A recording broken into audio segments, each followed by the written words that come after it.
You're not getting 10,000 Chinook over that. You need water. You have a river that's dry, absolutely dry. Hi, I'm making this video in regard to the poor water quality issues that are falling upon the Mokelumne River system. The Mokelumne River system is a river that drains from the Sierra Nevada range all the way through the California Delta, out the San Joaquin River, and ultimately into the Bay Delta estuary and into the Pacific Ocean. The lack of water that is coming out of Pardee Reservoir and Camanche Reservoir into the lower river is resulting in extremely historical low flows, and that is not going to allow migratory Chinook salmon to come back up the river and complete their spawning journeys out of the Pacific Ocean.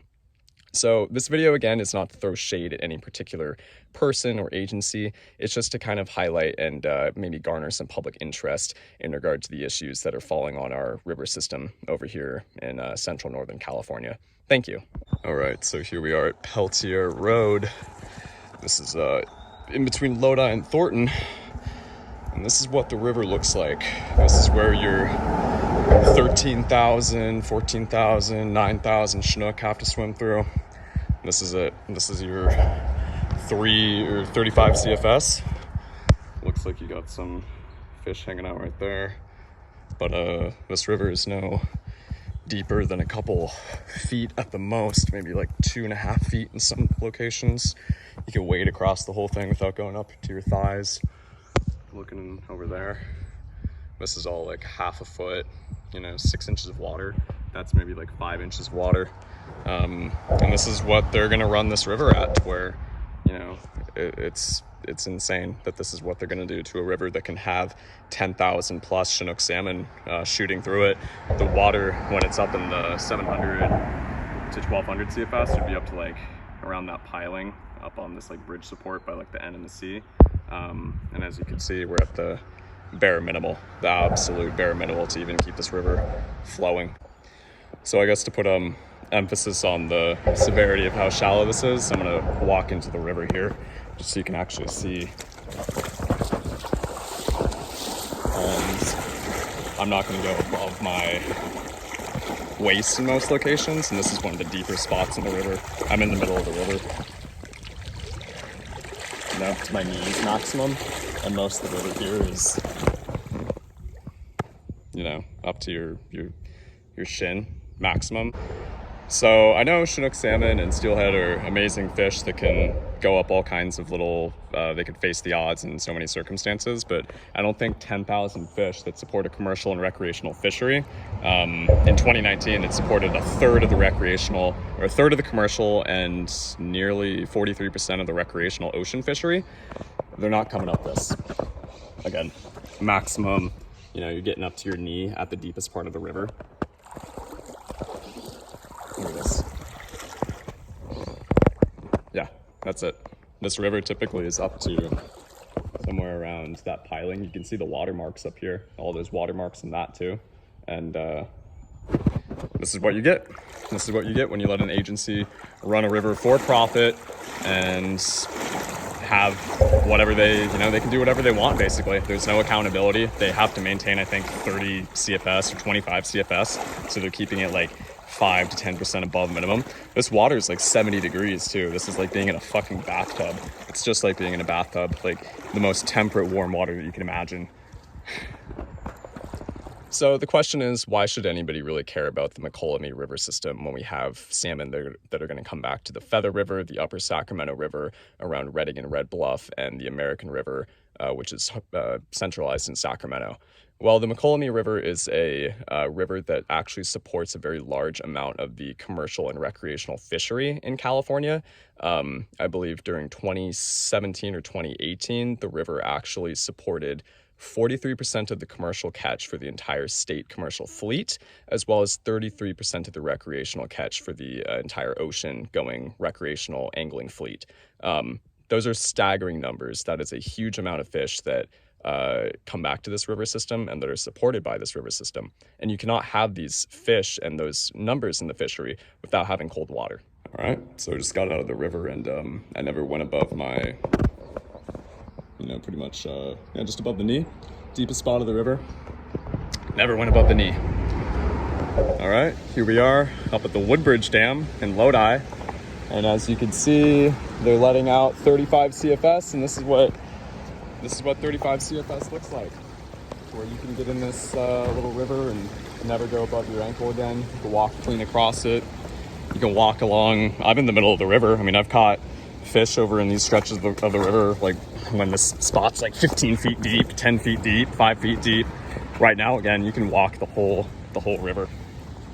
You know, and this is to where most of the fish come and they stack up and go up that fish ladder that's right over there. You're telling me that fish are going to come up this little bathwater creek? You're going to have 10,000 fish that come up this bathwater creek? No, not happening. I can walk this whole river all the way down. Is that a boat? Yeah, it's a freaking boat. Like trash, just hyacinth, absolutely nothing's getting through this. All right, to put some emphasis also just on how low this river is this year. It's been kept at a 35 CFS for going on 5 or 6 months now. Look at the plant life that's growing up where all the water usually is. These tree roots, even in the drought, I was standing or kayaking over along these tree roots. We had to actually come along here and we would go over that log jam right there. But not this year. It looks like they're, plants growing all over the place. So this spot where I'm standing on hasn't seen water in months. We're looking at 5 or 6 months now to where we've been running this river at 35 CFS, when in the drought, if I'm not mistaken again, we saw levels that were typically in the like 150 to 300, give or take. And this year you're looking at 35, and there's 99 or 96% capacity behind Pardee right now. 96% capacity. Let me say that again. 96% capacity behind Pardee Reservoir, and they're keeping the river running like this. A literal ditch. Something else that people don't really talk about in regard to playing with river flows as much as we like to do in the Central Valley, with having the flows come up and the flows come down, like on a whim, per season changes, per storm changes. I mean, sometimes it is necessary, but not having a minimal flow requirement, you get erosion. Look at the bank. I mean, there are people that live around here along these houses, and you're looking at erosion, and then during winter storms, this is to where all these clay banks start washing away. Your tree roots basically are fully exposed. You just get year after year of sedimentation, and just the sediment builds up in the river. It's horrible for everything. It's horrible for people, horrible for animals. Yeah, to see this, this is scoured. This is the definition of scouring. This is basically a gorge, a dry gorge right now. So I want to show a couple of references in regard to statistics on the actual numbers of Chinook salmon that came back to the Mokelumne River in the past couple of years. These numbers show the potential for the river system and just how many fish can actually come through the waters that I showed you in the video prior, when the river actually has flow to it and it's not just water running at your ankles that's bathtub temperature. This is a little 2019 article reflecting on the astounding numbers that came back due to progressive water management by EBMUD and the practices of the Mokelumne River Hatchery. You can see down there towards the bottom line, 19,954 fish returned in 2017, 17,474 in 2018, and nearly 13,000 in 2019. There was cold water in those years, and there's even more cold water this year, but they're not letting it out from the dam. 35 CFS, you were not going to see these types of returns. And as again, you can see down there to where it talks about the 43% of the commercial fishery being sustained by the Mokelumne in 2018. Yeah, we're in for some trouble if the river is continued to be managed in the way that it is as of 2020, September 2020.